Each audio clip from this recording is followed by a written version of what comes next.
what he said was that, oh, we have major issues with a lot of our infrastructure, and some of this infrastructure are in the thick forest, and some of these forests are taken. Sorry, I have to laugh. Have been taken over by Boko Haram. Oh my God. So for them to actually go down to these grids to repair these things, they have to have helicopter support. Wow. In the air. This he said it with his own mouth. Repeatedly, and I think that's a function of the fact that we are generating, transmitting, and distributing on an infrastructure that's been there for over 5 decades. Some of them also run through very thick forests and terrorist havens, that when you have breakdowns, it's almost impossible. You will need area coverage by the Navy and the Air Force, to be able to embark on repairs.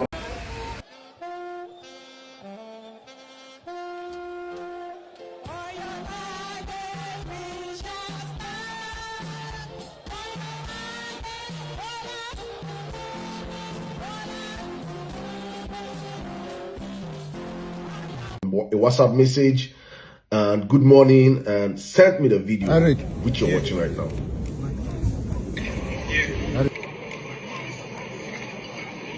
And you can see how they are sharing money, right? Then sent me a follow-up video of them standing on the street, you know, trying to do the work they have been paid to do, and send me a picture of her own share of the money, and she said everyone here received 200 pounds. The previous day was 500 pounds. I received mine with the laughing emoji.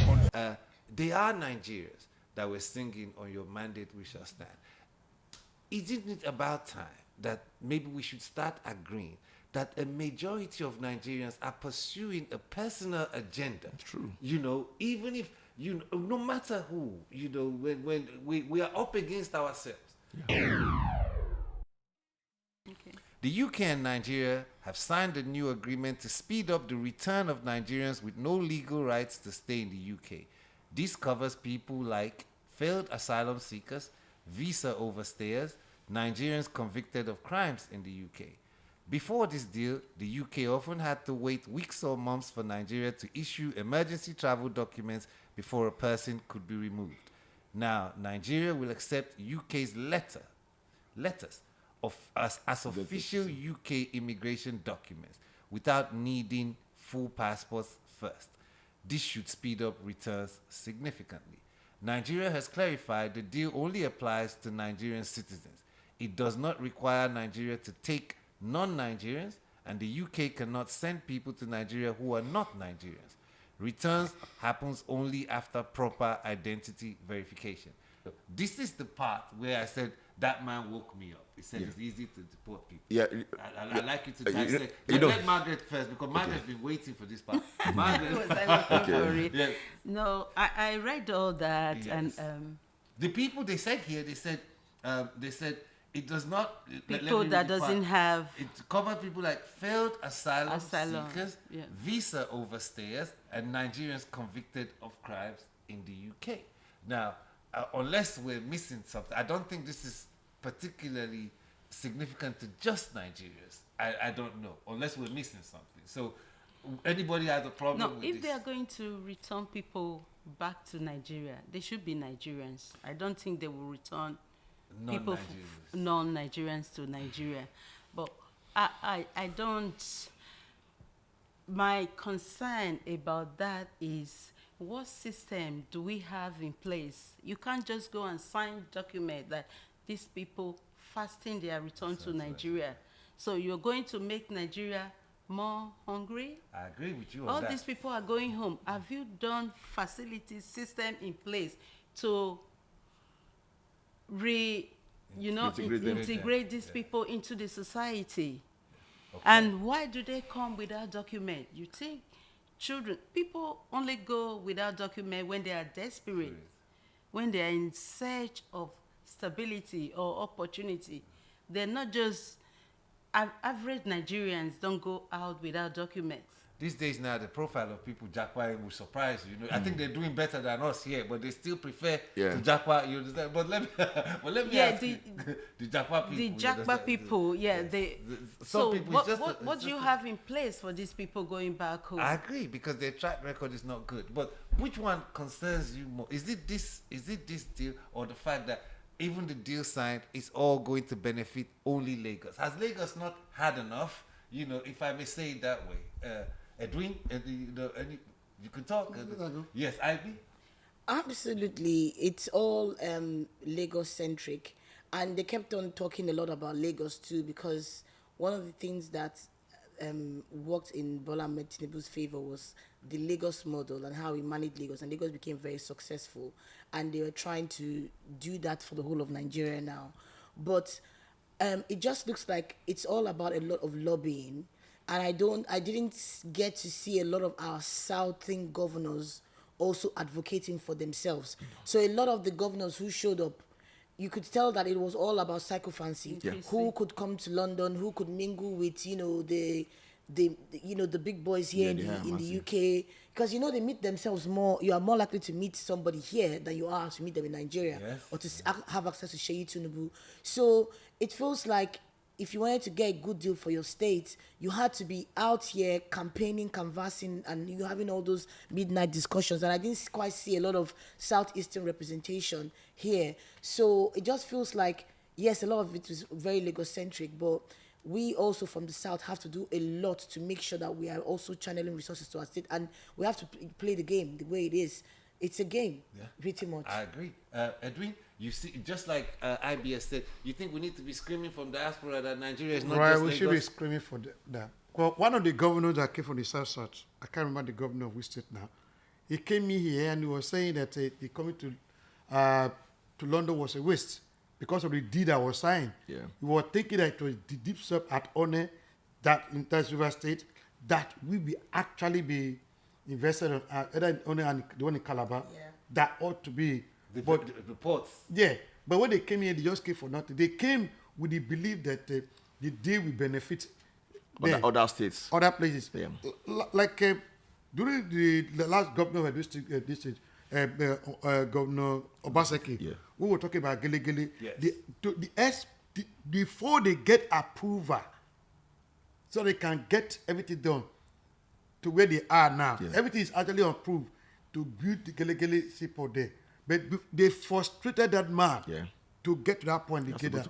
But like he said, Lagoscentric or whatever, everything is Lagos. Electricity is Lagos, power Lagos, everything Lagos. But other states like River State, Edo State that has a very deep natural seabed, Gele Gele, Calabar, and Cross River. That's how this is. If look at Take Island, I don't know how many of us are staying in Lagos. It is overpopulated. That stretch of road, it's always break it down all the time because when they take their loads from that place, but because everything comes to Lagos ports, and Lagos are so rich and they're going to be rich, they are making other states not to be rich. If, for example, the River State one and the one in the Cross River, or the big one in this state, you see that that coastline. If you ever travel those coastline, you will understand that there are a lot of that happen. Yeah. So they should be decentralizing them. You see, this topic of Lagoscentric situation. Yes. You see, let us forget about even this. Let's look at the manpower. The bank of the governor of the central bank, it was a commissioner under him. The minister for finance they are all Lagos based, and every one of them. If you look, if I can tell you that everybody that is within the biggest power block in his government are all people that has worked with him in Lagos. It does include the just retired this thing was IG. IG was his and the president IG was his ADC during as a governor. So now this new one was a commissioner under him. So the thing is that he's so myopic in his thinking. Honestly, it's very painful when you actually look at it from that point of view. Look at it this way. You see, everything is being put to Lagos. Look, as it is, like some of the argument that they were having against him is that said he only learned how to collect the tax in Lagos.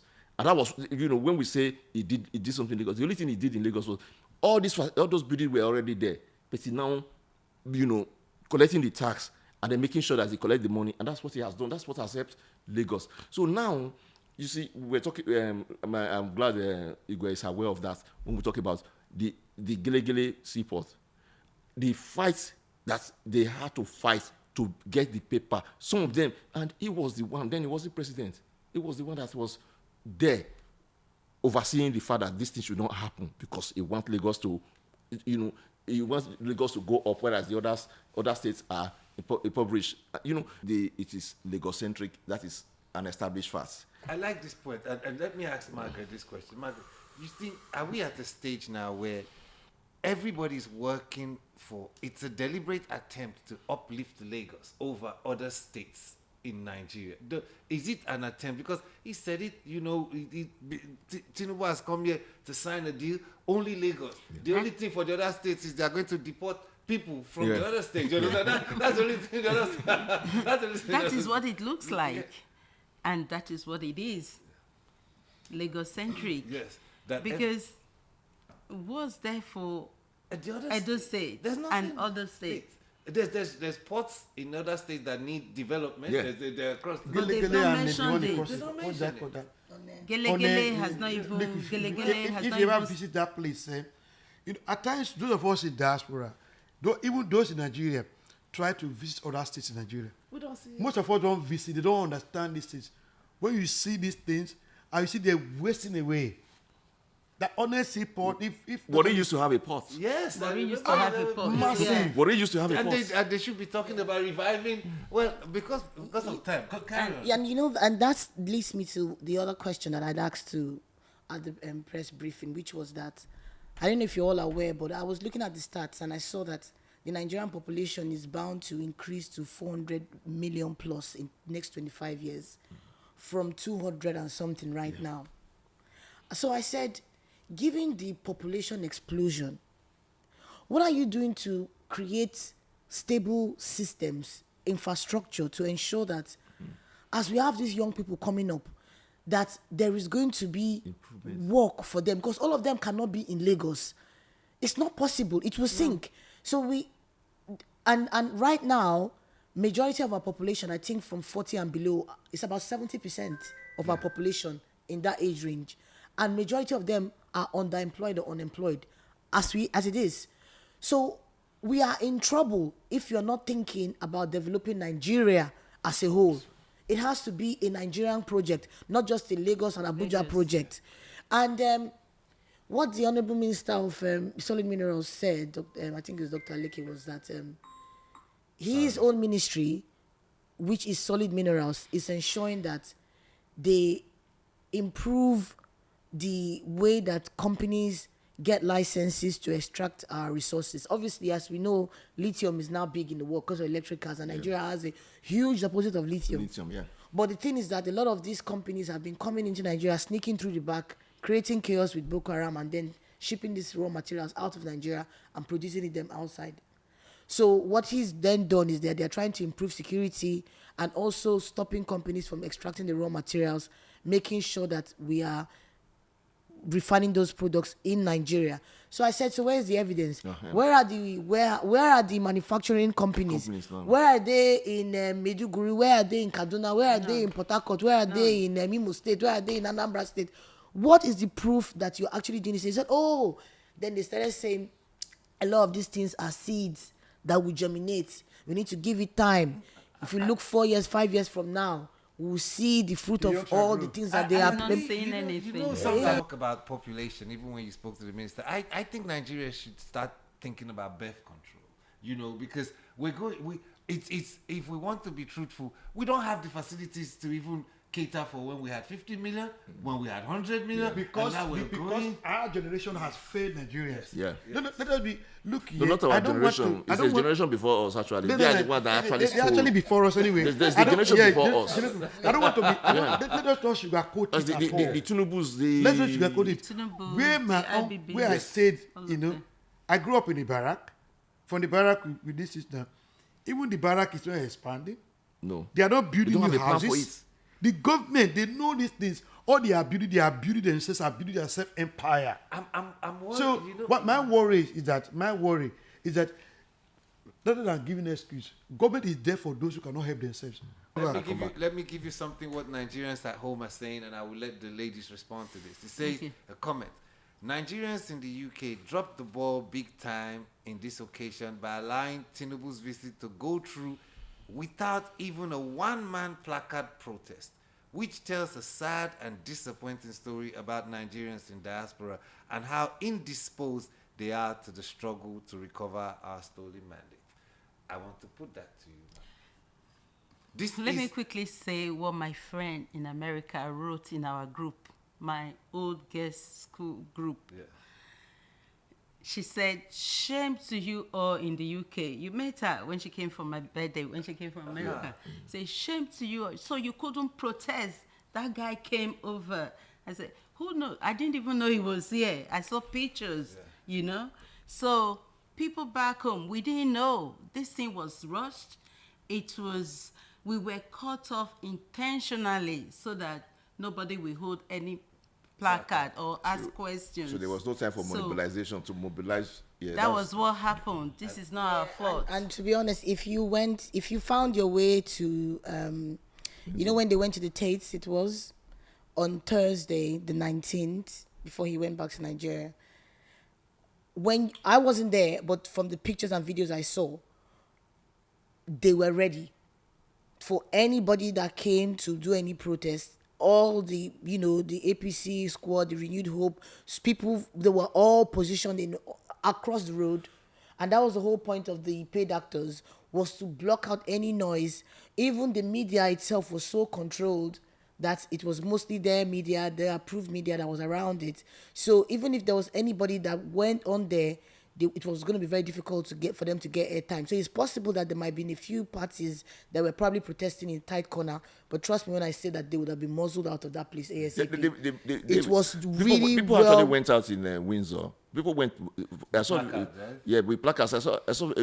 But they wouldn't have been shown. Were they shown by channels? Or, No. Yeah, so they would have used their own media. I saw the video. Channels. I don't want to. Yeah. Know. I don't want to talk. They would about have been. controlled. They would have been pushed to a very, very tight corner. It was very well controlled. TVC. They won't show it. You know. It was very well controlled. Yeah, it was well controlled. It would have been very difficult to get the voices heard. In Windsor, when you have the people that were singing on your mandate on this side, there were people on the other side Protesting. which were shouting. But most of them were, you know what they call them, because when I saw that they were saying that they are IPOBs. That's what somebody puts on the They call them they call Can you them imagine? Yeah, So what's the point Yeah. of the 2027 presidential elections? Because he chose INEC. The chairman going out of INEC was gifted. Yeah. So what's the point of all the elections? That's why our system is so bad. No, but isn't it the same? First of all, let us apologize to Nigerians all over the world. Yeah. Your friend from America, Nigerians from Nigeria. Yeah, please, Nigerians, we are sorry, So because we we actually made our didn't effort know. though, but we were actually inaction of Nigerians. No, we tried to do something, but just that they were really choreographed, and then they have the scripts. No, but isn't it sometimes? And they had the funding. The funding, they're giving, people that went out to sing on your mandates, they were promised £500, and then the ones that are complaining on the social media is that they didn't pay them £500 eventually. So they paid them.